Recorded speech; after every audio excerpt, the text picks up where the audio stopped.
Hello everybody, Ron here, and today I'll be showing you how to create a reflective cube on Funimate. Firstly, create a transition with the cube that you have. Next up, you duplicate the cube. Then, you go to Shape, preferably pick Square, then pick the color Green. You zoom it up all the way until it fills up your whole entire screen. You then drag it out all the way to the end and make sure it fills up the whole clip. After that, you put it all the way to the middle and make sure that there's only one cube at the top and the shape layer in the middle. Then you go to the first cube, you press keyframe, add effect, HSL, then you put the lightness all the way up.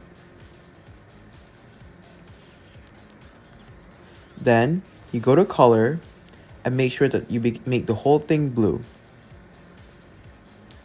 You then group it together, and after that's done, you go to mask.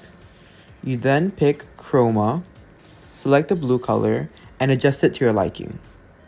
I always like to add a bit of feather just to make it smooth. After you're done, make sure to duplicate the cube and zoom it in to your liking. You can flip it, do whatever you want with it, but I recommend you to add rotation and zoom it in more to make it look nicer. You then group the first two clips. After you're done, it will look something like this. I know it looks a bit weird now, but trust the process and it will look amazing. Go to mask, chroma, and mask out the green part. Increase the intensity and add a bit of feather. Adjust it to your liking. Once you're done, save it. Then you go to keyframe, add effect, and search up blur. Pick Gaussian blur.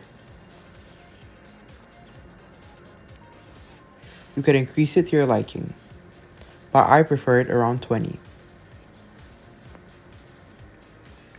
Once you're done, you go to blend and pick any of the blend effects that you like, but I prefer overlay. Test it out and try new blends and make sure that you like it. Once it's done, you can adjust the opacity to your liking as well. And that's it. That's how you create a reflective cube on Funimate.